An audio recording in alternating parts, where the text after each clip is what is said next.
श्रीमद् भागवत महापुराण स्कंद 12वां अध्याय 10वां। मार्कंडेय जी को भगवान शंकर का वरदान। सूत जी कहते हैं, शौनक आदि ऋषियों, मार्कंडेय मुनि ने इस प्रकार नारायण निर्मित योग माया वैभव का अनुभव किया। अब यह निश्चय करके कि इस माया से मुक्त होने के लिए मायापति भगवान की शरण ही एकमात्र उपाय है, उन्हीं की शरण में स्थित हो गए। मार्कंडेय जी ने मन ही मन कहा, प्रभो, आपकी माया वास्तव में प्रतीति मात्र होने पर भी सत्य ज्ञान के समान प्रकाशित होती है और बड़े बड़े विद्वान भी उसके खेलों में मोहित हो जाते हैं। आपके श्री चरण कमल ही शरणागतों को सब प्रकार से अभय दान करते हैं, इसीलिए मैंने उन्हीं की शरण ग्रहण की है। सूत जी कहते हैं, मार्कंडेय जी इस प्रकार शरणागति की भावना में तन्मय हो रहे थे। उसी समय भगवान शंकर भगवती पार्वती जी के साथ नंदी पर सवार होकर आकाश मार्ग से विचरण करते हुए उधर आ निकले और मार्कंडेय जी को उसी अवस्था में देखा। उनके साथ बहुत से गण भी थे। जब भगवती पार्वती ने मार्कंडेय मुनि को ध्यान की अवस्था में देखा, तब उनका हृदय वात्सल्य स्नेह से उमड़ आया। उन्होंने शंकर जी से कहा, भगवान, तनिक इस ब्राह्मण की ओर तो देखिए। जैसे तूफान शांत हो जाने पर समुद्र की लहरें और मछलियाँ शांत हो जाती हैं और समुद्र धीरे धीरे गंभीर हो जाता है, वैसे ही इस ब्राह्मण का शरीर, इंद्रिय और अंतःकरण शांत हो रहा है। समस्त सिद्धियों के दाता आप ही हैं, इसीलिए कृपा करके आप इस ब्राह्मण की तपस्या का प्रत्यक्ष फल दीजिए। भगवान शंकर ने कहा, देवी, ये ब्रह्म ऋषि लोक अथवा परलोक की कोई भी वस्तु नहीं चाहते, और तो क्या, इनके मन में कभी मोक्ष की भी आकांक्षा नहीं होती। इनका कारण यह है कि घट घटवासी अविनाशी भगवान के चरण कमलों में इन्हें परम भक्ति प्राप्त हो चुकी है। प्रिय, यद्यपि इन्हें हमारी कोई आवश्यकता नहीं है, फिर भी मैं इनके साथ बातचीत करूंगा, क्योंकि ये महात्मा पुरुष हैं। जीव मात्र के लिए सबसे बड़ा लाभ की बात यही है कि संत पुरुष का समागम प्राप्त हो। सूत जी कहते हैं, शौनक जी, भगवान शंकर समस्त विद्याओं के प्रवर्तक और सारे प्राणियों के हृदय में विराजमान अंतर्यामी प्रभु हैं। जगत के जितने भी संत हैं, उनके एकमात्र आश्रय और आदर्श भी वही हैं। भगवती पार्वती से इस प्रकार कहकर भगवान शंकर मार्कंडेय मुनि के पास गए। उस समय मार्कंडेय मुनि की समस्त मनोवृत्तियां भगवत भाव में तन्मय थी। उन्हें अपने शरीर और जगत का बिल्कुल पता ना था, इसीलिए उस समय वे यह भी ना जान सके कि मेरे सामने सारे विश्व के आत्मा स्वयं भगवान गौरी शंकर पधारे हैं।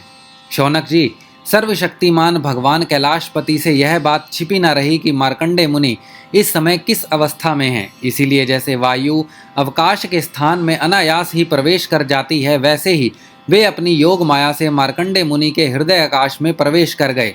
मार्कंडेय मुनि ने देखा कि उनके हृदय में तो भगवान शंकर के दर्शन हो रहे हैं। शंकर जी के सिर पर बिजली के समान चमकीली पीली पीली जटाएं शोभायमान हो रही हैं। 3 नेत्र हैं और 10 भुजाएं।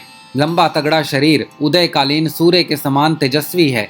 शरीर पर बागंबर धारण किए हुए और हाथों में शूल, खटांग, ढाल, रुद्राक्ष माला, डमरू, खप्पर, तलवार और धनुष लिए हैं। मार्कंडेय मुनि अपने हृदय में अकस्मात भगवान शंकर का यह रूप देखकर विस्मित हो गए। यह क्या है, कहाँ से आया? इस प्रकार की वृत्तियों का उदय हो जाने से उन्होंने अपनी समाधि खोल दी।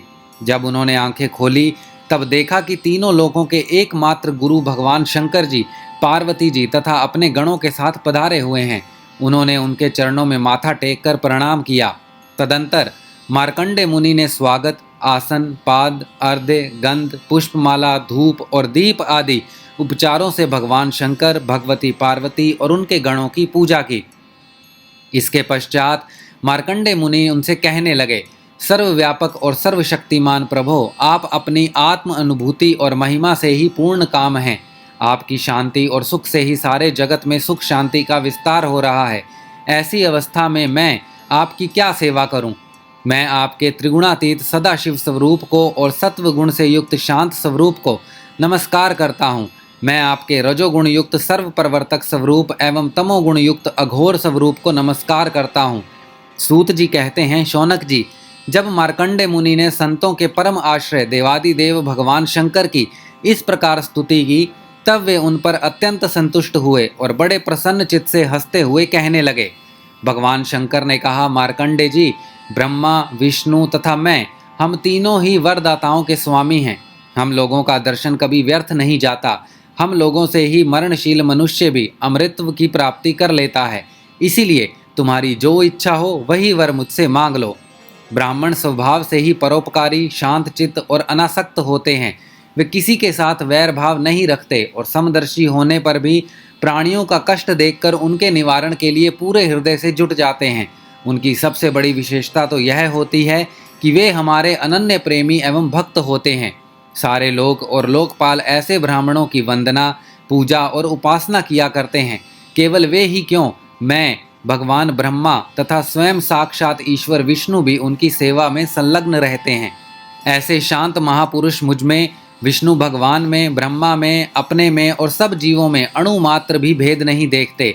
सदा सर्वदा सर्वत्र और सर्वथा एक रस आत्मा का ही दर्शन करते हैं। इसीलिए हम तुम्हारे जैसे महात्माओं की स्तुति और सेवा करते हैं।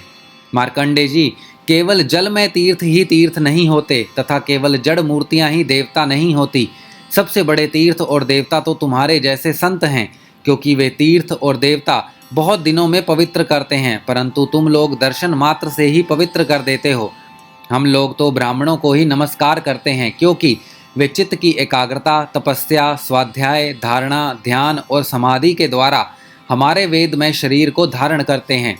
मार्कंडे जी, बड़े बड़े महापापी और अंतज्ञ भी तुम्हारे जैसे महापुरुषों के चरित्र श्रवण और दर्शन से ही शुद्ध हो जाते हैं।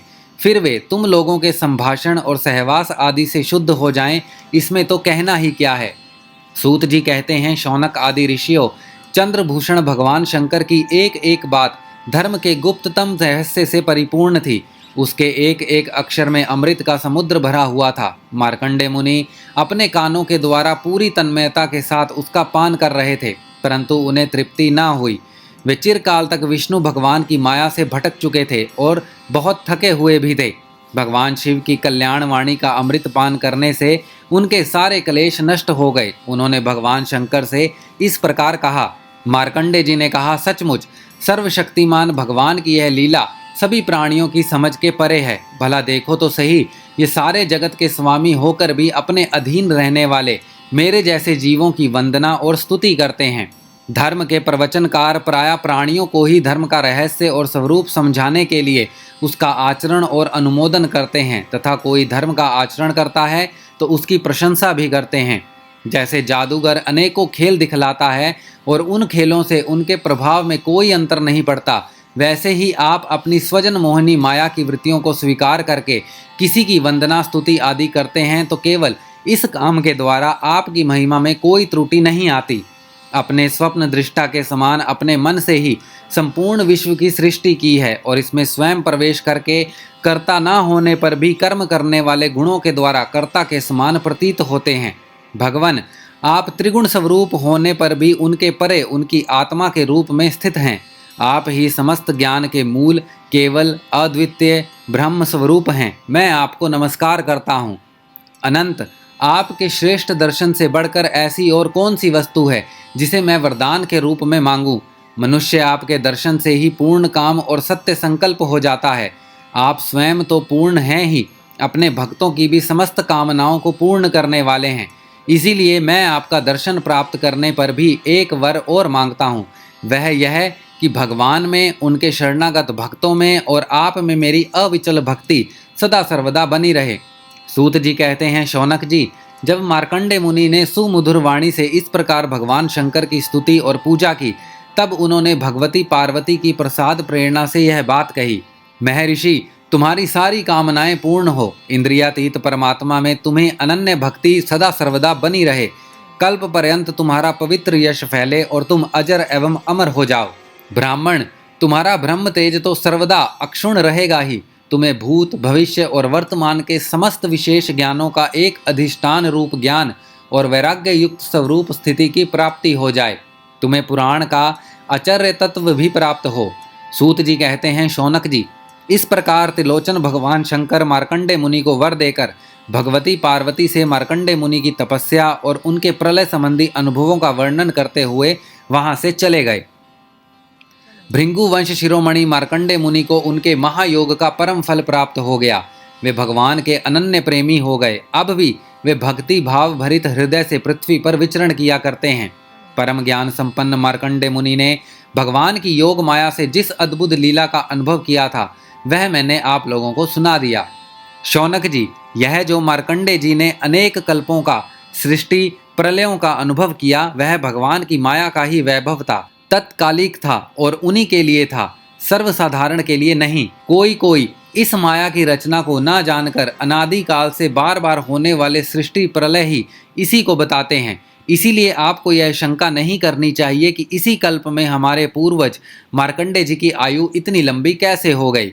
श्रीमद् भागवत महापुराण स्कंद 12वां अध्याय 10वां समाप्त।